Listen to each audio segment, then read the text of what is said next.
Good evening. You may be seated.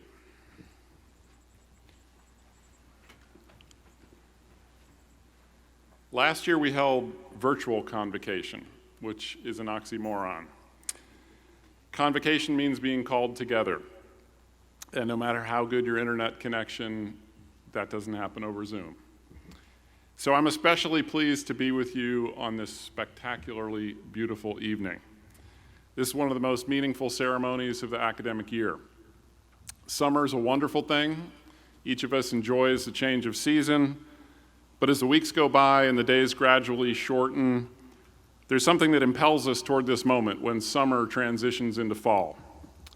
As students, as teachers, as staff devoted to providing an environment in which teaching and learning can take place, our avocations, that which we are called to do, require our convocation, our being called together, our reassembly as an academic community, which is why this time of year feels so good. We are once again able to be our best selves. We wear our ceremonial regalia to signify that our distinctively academic work the fundamental work of the university which unites us all has commenced. We welcome our newly arrived undergraduates, law students, faculty, and staff, and we encourage the members of the class of 2022, both undergraduate and law, to make the most of their final year at Washington and Lee. Momentous occasions call for appropriate music, which we can always count on the university singers to provide. Their selection this evening is Tana Solbici by Samo Vovic.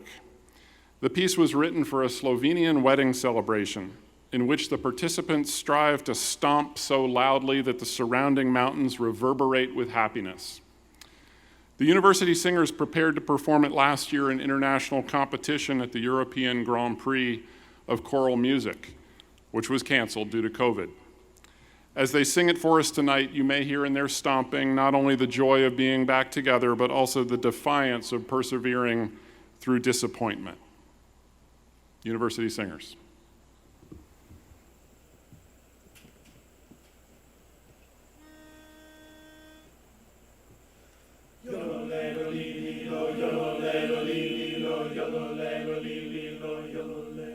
Tana Solbici, se poraccialo, yano li le le. Tana Solbici, se poraccialo, yano li le le. Sonore, naga sormele, subiro riscasile.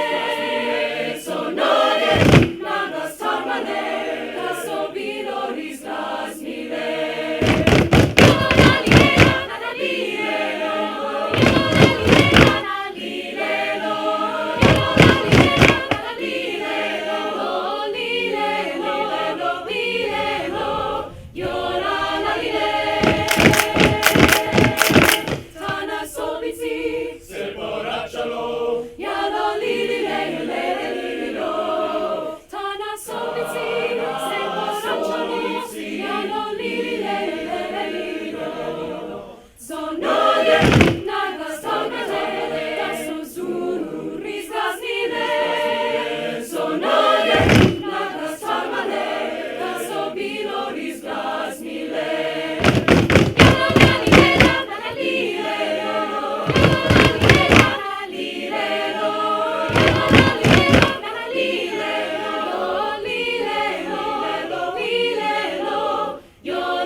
Thank you, university singers and Professor Lynch. If I were a judge at the European Grand Prix, I know who would win, but I'm a little bit biased.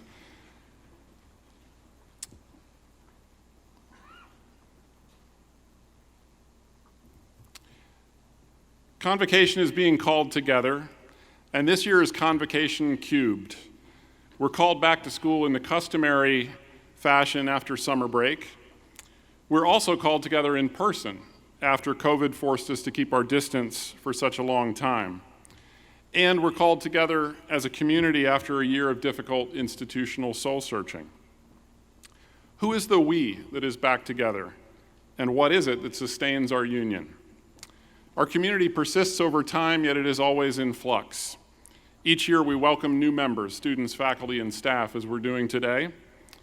And each year we congratulate members on their graduation, on their retirements, and we bid farewell to those who pass away. Given enough time, none of the individuals remain.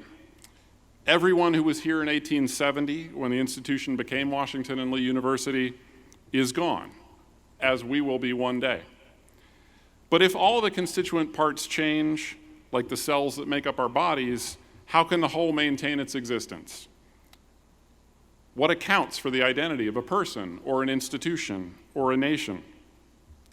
If those questions intrigue you, run to the philosophy department and beware of giving philosophers the microphone.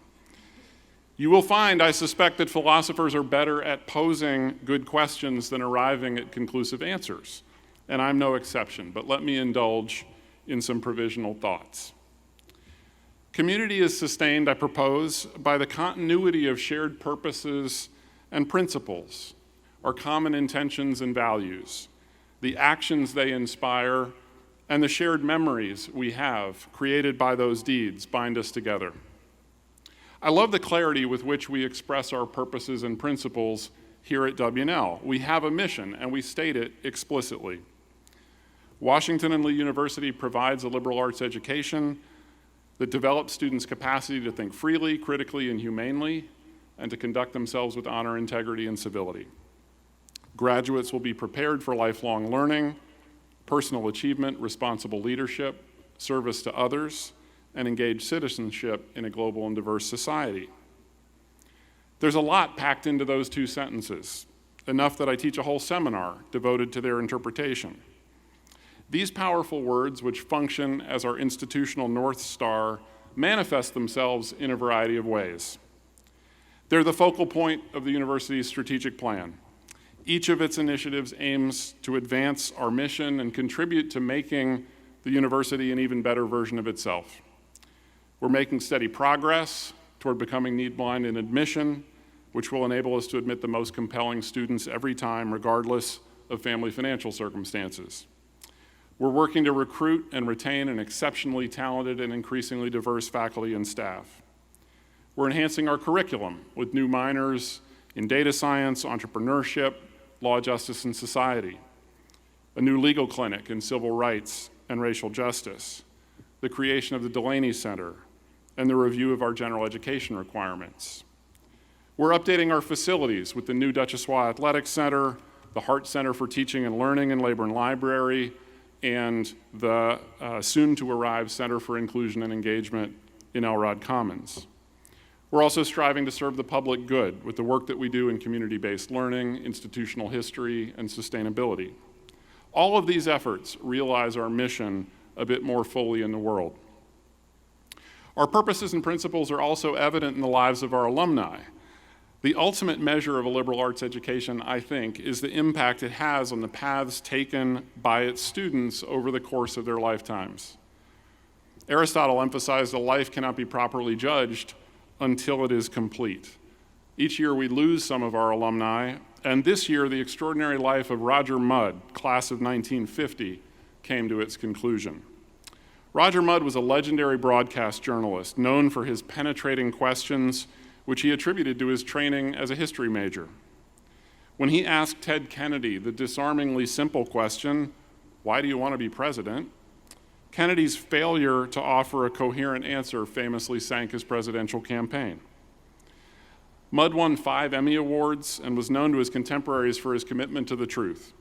Susan Zirinsky, former president of CBS News, described Mudd as a journalist of enormous integrity and character who would not budge if he believed he was right and would not compromise his ethical standards. Mudd credited the honor system with having an indelible imprint on him and with sustaining his connection and commitment to the university. His enduring legacy at W&L includes the creation of the Mudd Center for Ethics. This year's Mudd Center theme, Daily Ethics, How Individual Choices and Habits Express Our Values and Shape Our World, reflects a third way in which our purposes and principles make themselves manifest. Aristotle contended that we are what we repeatedly do. Our habitual behavior reveals who we are, and friendship and community, like the one that we have here, provide opportunities for shared activity that is pleasurable, but also can help us to improve our habits and together become better people. The profound moral significance of the ways that we go about our ordinary business, that's the Mudd Center theme. It's also a central theme in 19th century Russian fiction. I confess that I find these stories by the likes of Turgenev, Tolstoy, and Chekhov to be an acquired taste, which I regard as my shortcoming rather than theirs. I further confess that I'm no literary critic, I'm a philosopher. But I'm a lifelong learner, and so I was excited this summer to discover and read a new book by George Saunders, one of my favorite contemporary short story authors, entitled A Swim in a Pond in the Rain, in which 4 Russians give a master class on writing, reading, and life. Saunders teaches fiction writing at Syracuse University, and this book derives from a course he regularly teaches there. And the first thing I love about the book is that Saunders gives me permission not to really love these stories right away. He makes me feel okay about that. My reactions to these classic stories are exactly like those of his graduate students. Why the endless physical descriptions of every living thing within a 2-mile radius? It's so slow. Does Turgenev really have to tell us everything about everyone? I mean, does he really? But the second thing I love about the book is that Saunders then proceeds to make the case that even exceedingly careful description done well is a virtue. And he gives us an account of what it means to write short stories well. The primary unbreakable rule for Saunders is to respect your reader by treating her as an intelligent interlocutor whose ongoing engagement with your writing must be earned. Continually ask myself, and I want my students who write papers for me to continually ask themselves this question, why would the reader want to keep reading? If we're honest with ourselves as writers, that's no easy task, to keep the reader wanting to keep reading. But if you succeed, Saunders emphasizes, if as a fiction writer you succeed in keeping your reader's attention, then you have a precious opportunity. You have an opportunity which the Russian masters took to invite her, your reader, to see some feature of the world, a character, a place, a way of life, from a variety of angles, and in so doing, to mitigate our tendency to judge things too quickly on the basis of limited information and partial perspectives. So Saunders regards the resulting improvement that comes about through reading such fiction as not only intellectual but moral. He says, quote, "The more I know about a person, the less inclined I feel to pass a too harsh or premature judgment. Some essential mercy in me has been switched on." Compassion, he argues, emerges from getting to know people well enough that we realize we have more in common than sets us apart. This compassionate trait was exemplified by another distinguished alumnus who passed away this year, Senator John Warner, class of 1949. He was a Korean War veteran who attended W&L on the GI Bill, represented Virginia in the Senate for 5 terms, 30 years, and also served as the Secretary of the Navy and a trustee of this university. At Warner's funeral service, President Biden, who served with him for 30 years in the Senate on the opposite side of the aisle, spoke. And he said of his longtime colleague and friend, John understood that empathy is the fuel of democracy, the willingness to see each other as opponents, but not enemies. Above all, to see each other as fellow Americans, even when we disagree. And from John Warner's perspective, especially when we disagree. Saunders' point is that cultivating the habit of paying close attention to each other, the lived analogy of the literary taste, acquiring the literary taste for exceedingly careful description, is nothing short of morally transformative. He's identified a deep connection between our core value of humane thinking and our core value of thinking freely and critically. These go together, they serve each other. In a recent New Yorker interview entitled Questions of Justice, Saunders says that, quote, "The job of a short story might be to ask certain questions and decline to answer them, buttressing both sides so that the questions become more complex. The reader is put in the position of being rebuffed when she tries to come to some neat moral conclusion. His job as a short story writer, he says, is to try to keep loving all of his characters by continuing to see some part of himself, even in the ones who do irrational or evil things. And he likes to imagine that if he pulls it off, he might create a way of looking at the world that leads the reader to think, we're all in this together." What Saunders has to say about good writing and reading applies generally, I think, to good teaching and learning. Intellectual virtues and virtues of character are intertwined. Our intellectual habits, the way we form judgments and reach conclusions, have moral implications. We do injustice when we fail to see people or things in their fullness. We become more just when we train our minds to perceive and appreciate complexity, when we hone our capacities for patient description, drawing fine distinctions, asking fundamental questions, developing careful interpretations, proposing well-justified explanations, and engaging in robust, respectful disagreement with those who see things differently. Such mental and moral development takes place in every discipline: accounting and Africana studies, chemistry and classics, dance and data science, English and engineering, geology and German, Japanese and journalism, Latin and law, math and music, philosophy and physics, religion and Russian. What you study is much less important than how you go about studying. Liberal arts education in any of the disciplines done well increases our intellectual capacities and makes us better people at the same time. And better people make better leaders and better citizens. That's the promise of our mission statement. Our shared belief in that promise and our daily devotion to it form the core of our communal identity. What we do here every day makes a difference. Going to class, teaching class, going to practice or rehearsal, coaching practice or directing rehearsal, greeting each other, taking interest in each other, getting to know each other, coming to trust each other, sharing the joy of intellectual wonder and lifelong learning. It's why we're here, it's why I love this place, and with fall term officially underway today, I am really excited to get back at it with all of you. Thank you.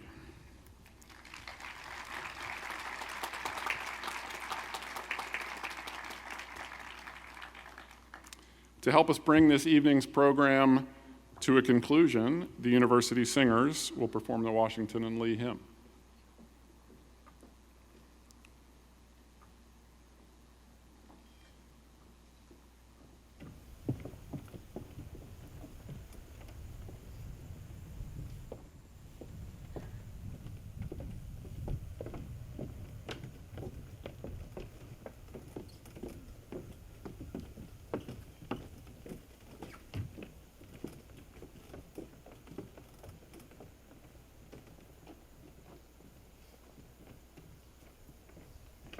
Would the audience please stand?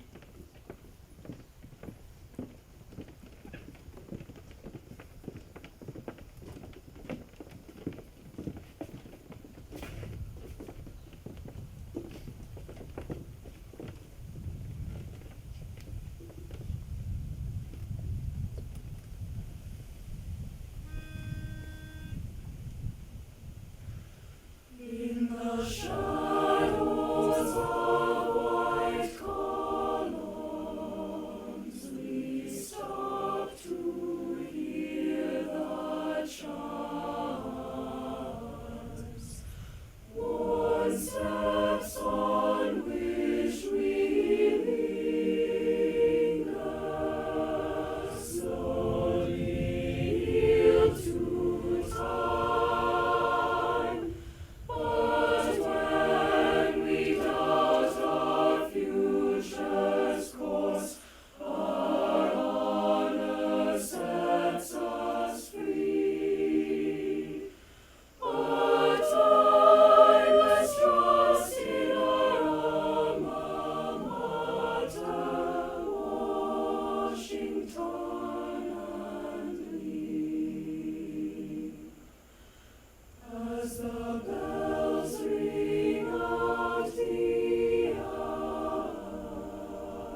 Thank you again, University Singers, Dr. Lynch.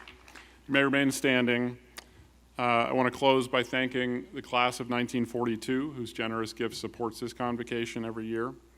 I'd like to thank facilities and public safety for their extra efforts to make this possible, and I want to thank dining services for the meal that we're about to enjoy on Cannon Green. With that, and in my formal capacity as the president of Washington and Lee, I officially open the 2021-2022 academic year. May it be a good one for all of you. We are adjourned. Thank you.